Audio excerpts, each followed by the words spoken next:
En el siglo XVI, miles de indígenas mesoamericanos fueron arrancados de sus tierras y llevados a luchar en guerras que no eran suyas. Algunos de ellos cruzaron los Andes en las expediciones de los conquistadores, recorriendo uno de los territorios más difíciles del continente. Esta es la historia de esos pueblos casi olvidados y de una curiosa coincidencia que ha intrigado a generaciones. ¿Tendría relación aquel viaje con el misterioso origen del nombre guanaco? Hoy investigaremos documentos, etimologías y relatos para entender qué hay detrás de este enigma. Esta es la historia de la migración, el mestizaje y la memoria. Es la historia de una pregunta que desafía la frontera entre el mito, los archivos y la existencia de comunidades cuyos rastros se desdibujan, pero que insisten en ser recordadas. El legado olvidado de los indígenas mesoamericanos, a la sombra de ceibas y volcanes, en los valles fértiles de la antigua Mesoamérica, floreció una gran civilización. Agricultores del maíz, el frijol, el ayote, entretejieron la tierra con la sabiduría de los dioses, la lengua que susurraba la historia de sus mayores. Construyeron señoríos con nombres como Izalco, Cuscatán o Nonualco. Y cuando fue necesario, lucharon y pactaron con los pueblos vecinos, adaptándose al tejido cambiante de Mesoamérica. Con la llegada de los españoles, liderados por Pedro de Alvarado, en la década de 1520, los días de los indígenas cambiaron, se fracturaron linajes, se dispersaron familias, y la memoria se sumergió en una cascada de exilios, internos y externos. Algunos relatos, fragmentos de crónicas, registros de encomienda y tradiciones orales, se filtraron hasta nosotros. Esos restos dispersos constituyen la memoria de estos pueblos, mosaicos de voces que perviven en palabras, nombres y costumbres. ¿Qué ocurrió con las decenas, quizás cientos, de indígenas que acompañaron las expediciones al Perú? ¿Dónde se diluyeron sus nombres? Alvarado y la expedición al sur. Pocos capitanes españoles dejaron huellas tan marcadas en la memoria centroamericana como Pedro de Alvarado, con fama de audaz y pragmático. Después de consolidar su poder en Guatemala y Cuscatán, Alvarado vio otro horizonte, el Tahuantinsuyo, el rico imperio andino. Noticias de fabulosas ciudades de oro lo lanzaron a la carrera por el sur. Así, en 1534, tras conquistar y fundar ciudades, organizó una ambiciosa expedición. Armó barcos, alistó caballos, y como era la costumbre, reclutó grandes números de indios auxiliares. El avance hacia el Perú fue épico y turbulento. Barcos navegando las costas del Pacífico, caballos desembarcando en playas desconocidas, armas y armaduras brillando bajo el sol austral. Las fuentes hablan de centenares de indígenas aliados, cifras fluctuantes según la crónica. Al llegar a tierras de Quito, Alvarado se topó con la feroz rivalidad de los Pizarro, los señores de la conquista andina. El enfrentamiento no fue bélico, sino económico y político. Ambos bandos sabían que la sangre y los tesoros eran finitos, y no convenía una guerra entre cristianos. Alvarado decidió vender parte de su flota y pertrechos, y con algunos capitanes emprender el regreso.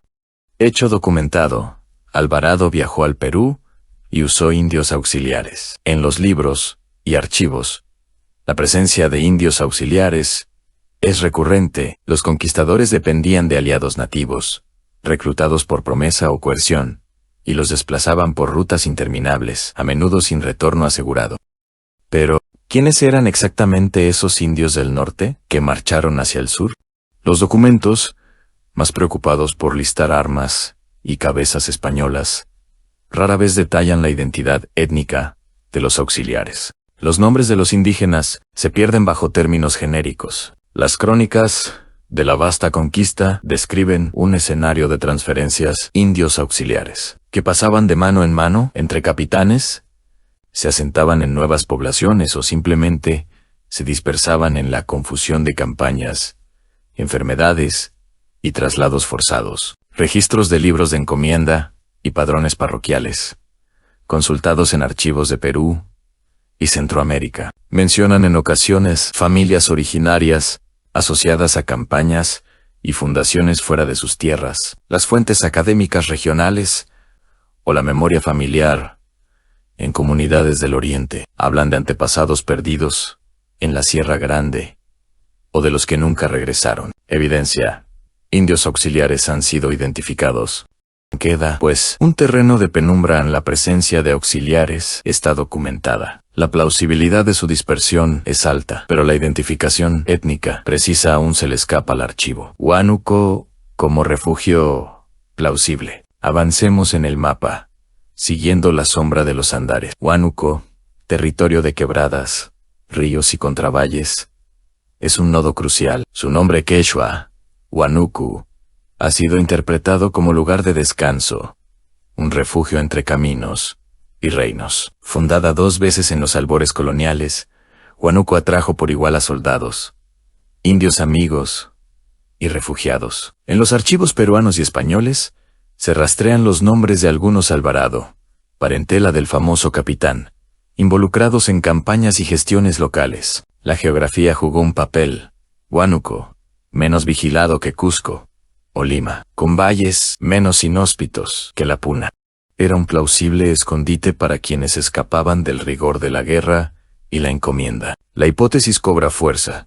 Es verosímil que personas o pequeñas comunidades marginadas, tras la venta de la flota, o redistribuidas entre encomiendas, buscaran refugio en rincones más alejados, como Huánuco. Sin embargo, otra vez falta la pieza maestra, el registro inequívoco que diga, sin ambigüedad, llegaron distintas culturas, y aquí dejaron descendencia, del Huánuco al Guanaco.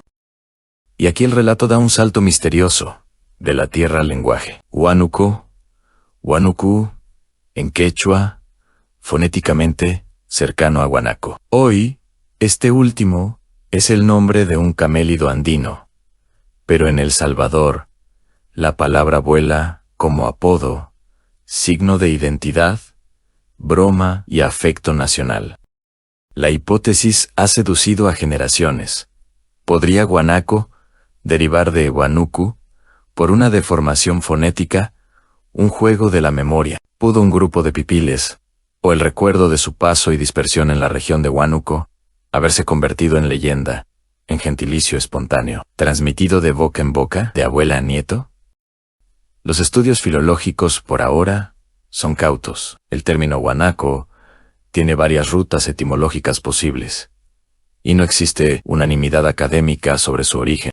Algunas fuentes lo vinculan con el camélido. Otras sugieren derivas coloquiales, coloniales, incluso desde voces quechuas que migraron al español hablado en América. Tampoco hay evidencia concluyente de que, durante la colonia, se utilizara para designar a grupos salvadoreños, aunque en la prensa del siglo XIX ya emerge esa familiaridad. Hipótesis. Posible conexión fonética, no probada filológicamente. Esta idea, la de la herencia directa Huánuco-Guanaco como epíteto, sigue siendo sugerente, pero no puede proclamarse como hecho, sin más pruebas. Huellas culturales y memoria. La historia oficial se teje con documentos, pero la cultura viva, con huellas más discretas. Apellidos de resonancia náhuatl. Ciertas palabras compartidas. Métodos agrícolas, maíz y frijol. Incluso, relatos sobre los auxiliares de Pedro de Alvarado persisten en la memoria oral y la prensa popular. Investigadores locales, en Huánuco, como en Mesoamérica, recogen testimonios sobre inmigrantes de tiempos lejanos, prácticas que sugieren conexiones y, a veces, nombres que resuenan con la toponimia del norte. Visitar las comunidades de Huánuco hoy es topar con rituales, textiles y retazos de historia guardados por ancianos que, en ocasiones, cuentan leyendas de forasteros que llegaron de lugares lejanos, buscando refugio tras una guerra imposible de ganar. Nada de esto es prueba dura, pero sí son pistas, partículas de arena, en la búsqueda del oro histórico. La memoria popular, por naturaleza, se reinventa, pero a menudo preserva pequeñas verdades que los archivos obviaron, o que aún esperan ser descubiertas bajo capas de indolencia y olvido. Conclusión. Así llegamos al presente. La ruta entre Mesoamérica y Huánuco, surcada por anhelos y sombras, permanece abierta a la exploración, a la hipótesis, al debate Esto sí lo podemos afirmar. Pedro de Alvarado viajó al Perú, empleó indios auxiliares en las turbulencias del cruce continental. Personas se dispersaron y se establecieron en diferentes puntos de los Andes. Esos hechos no se discuten. Por ahora, la hipótesis se sostiene en plausibilidades y atractivos fonéticos. Necesita, todavía, más pruebas, más archivos, más diálogo entre historia y lenguaje. Pero eso no desmerece el valor de preguntar, de buscar y de reconciliar relato y documento. Así, hoy, te invitamos si custodia tu familia algún documento, si conoces historias locales, si los archivos de tu pueblo conservan algún indicio, compártelo.